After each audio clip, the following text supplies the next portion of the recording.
Shares of Tesla on track for their worst week in 10 months. The Model S failed to achieve a top score in one of the crash tests run by the Insurance Institute for Highway Safety. It only received an acceptable rating in a simulation of a crash where the front driver's side corner hits a tree or another vehicle. However, Tesla is responding by saying the most objective tests are done by the government, which found Tesla vehicles carry an extremely low risk of injury. That's just part of the news. The other part is the Journal this morning, guys. Takes a look at what Volvo might mean for Tesla's future, essentially arguing that if others get into the space like that, Tesla's lead might not be as large as some think. Whew. I know this has been a fusillade against Tesla in the last 48 hours. And I have to tell you that there are many analysts, if you even read what the bulls have been saying, they have been saying, okay, look, the stock's going higher, but maybe the fundamentals didn't dictate it. And then the bears are saying the fundamentals don't dictate any rally at all. This is the exposure of what I've always felt was a cult stock.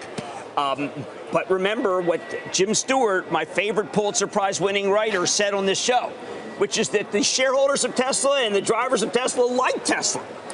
And it has been, the street has been unable to shake that. Unable to shake that love, and that the Model 3 will come out, and it'll happen once again. Those of us who are interested in the Model 3, we got a nice email this morning from Tesla talking about the showcase of it. I was interested in the Model 3. Why? Because it's so inexpensive. I do believe that that's frozen a lot of the buying. But, you know, David, when I look at this, I go back to 2000. Yeah. There were a lot of companies like Tesla that didn't produce, but the difference is it didn't produce numbers. But the difference is there's a product that's loved. There is a product that's actually out there that you can get in and drive and really enjoy, as you say. I mean, we've made this comparison before. He gets as much leniency perhaps from his shareholder base, or not quite as much as Bezos has from his for many years, with this expectation that it will come if you believe. Right, because it's a tech company, not a car company. And when it comes to Amazon, of course, it has come. Although there are people still arguing about Amazon as well. Incredible. I think Amazon Web Services is worth about 2/3 the value of. But I mean, you got to. That's kind of the playbook here, right, Jim? Isn't it? It's because there's no way to justify a $53 billion market value on the number of automobiles they're going to produce next year or the year after. Only if it's a tech company. It's the only justification. Right. If it's a tech company that happens to also sell cars, I could understand the cult.